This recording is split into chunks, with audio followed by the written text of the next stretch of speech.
This is not the case in proof of stake, because if you want to stake, someone needs to sell you the coins to stake in the first place. And this is closely tied to another issue with proof of stake, which is that proof of work is great for getting the initial distribution in place. Welcome back to Investment Tribe, where you've subscribed because you want to learn all about cryptocurrencies, NFTs, and other digital assets. Don't forget to leave us a thumbs up and enable the notifications so you'll be alerted whenever we post a new video. Today, we will explain to you the concept of staking. But first, if you click this video, we assume that you already know how blockchains work and their validation methods. Second, to make it easier to understand staking and proof of stake, you should also have previous knowledge of the proof of work concept, which is the method that Bitcoin uses to keep track of how much money everyone has. We will still try to make it simple and use layman's terms and analogies for you to understand staking and proof of stake better. But it will not hurt you if you have prior knowledge about proof of work. So, if you're ready, then we shall start now. We will explain first the proof of stake. It is an improved blockchain verification method that is more energy efficient and less risky than proof of work. Only one person, or what they call a miner, is chosen to be a validator of blockchain. But he should lock up some of his coins to be able to qualify. He is rewarded for every good validation is done, plus the transaction fees that the senders pay. And those locked up coins act as collateral. If the miner made a bad or fraudulent transaction, he will be punished by taking away these coins. If it is still unclear to you, here's an analogy to help differentiate these two types of validation methods. Imagine a 100-meter sprint event and you held a tryout to see who will represent your town. Many runners joined, but only one had to be chosen. You have no prior background about all of the runners, their health, their history, etc. But you let everyone join anyway. So you started the tryout. Everyone did their best, but in the end, only one reached the finish line first, so you picked that one. So you see, everyone that's not chosen wasted their time and energy only to lose where they could have gone to other races. This scenario is similar to the proof of work concept. Many people are doing the same validation at the same time, but only one gets rewarded based on so many factors. So all the energy consumed by those who do not get rewarded is wasted. This is the method that Bitcoin uses, and it's old-fashioned now.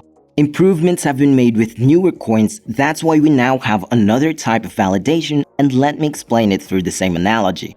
So imagine again the same 100-meter sprint event, but you thought that holding a tryout is not necessary. So you just background checked all of the participants, their health, their previous time records, all of it, and you based your pick on all the data you gathered. This method is faster and doesn't waste the other participants' time and energy. But here's the catch. You don't know how good the one that you picked is.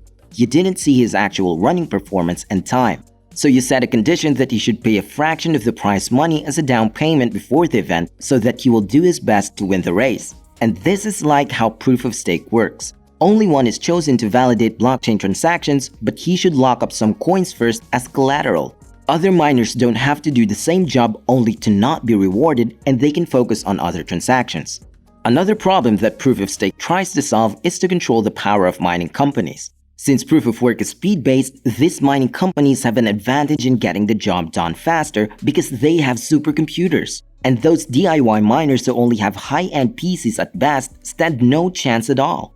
In order for a cryptocurrency to be truly decentralized, there should be millions of these miners and shouldn't just revolve around a few.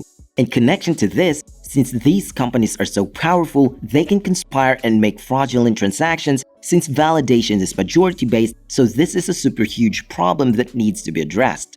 So again, the proof of stake method fixes this by selecting one validator not based on who's fastest but by other factors that I will elaborate on later. It's fair game. But using this method, the miner should be completely legitimate, otherwise this system would be worse. Because if one miner did a bad transaction, it will be validated by another miner, so it will be like doing the same job twice, which is time consuming.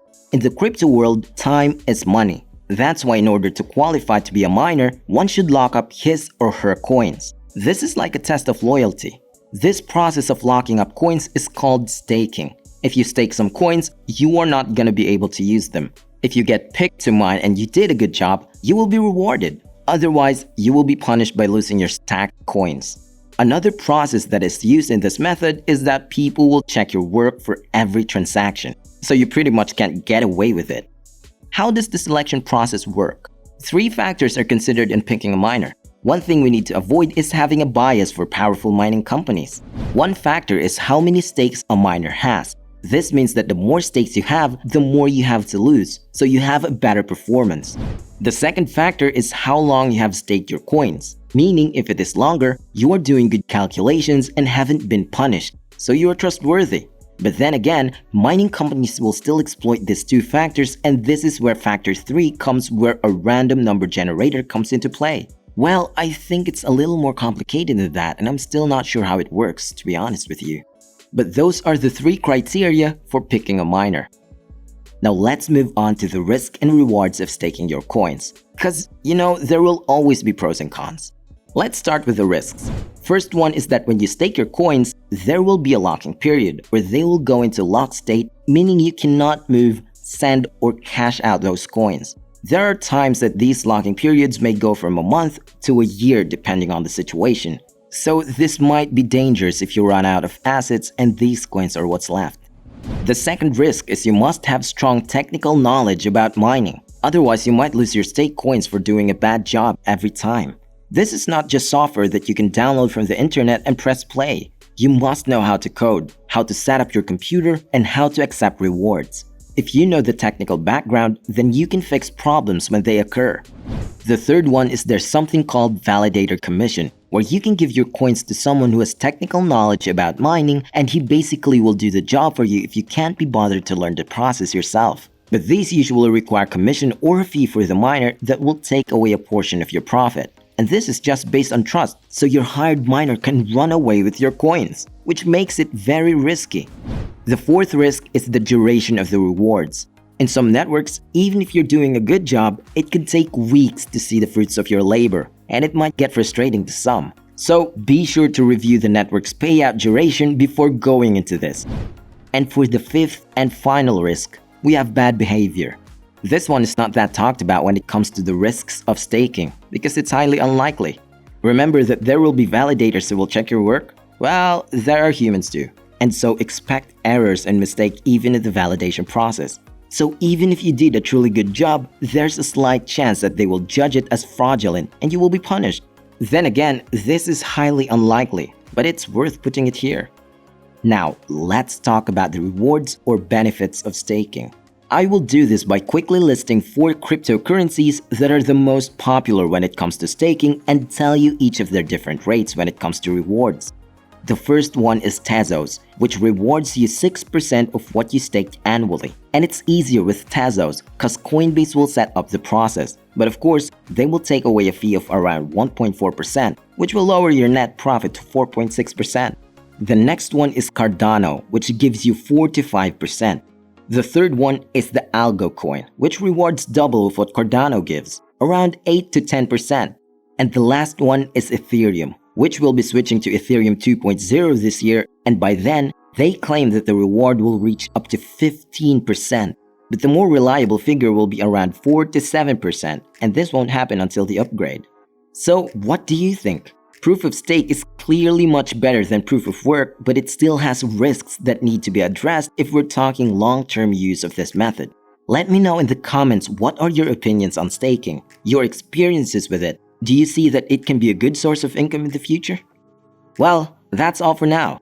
This is Investment Tribe. See you again tomorrow. Keep in mind to like, share, and subscribe.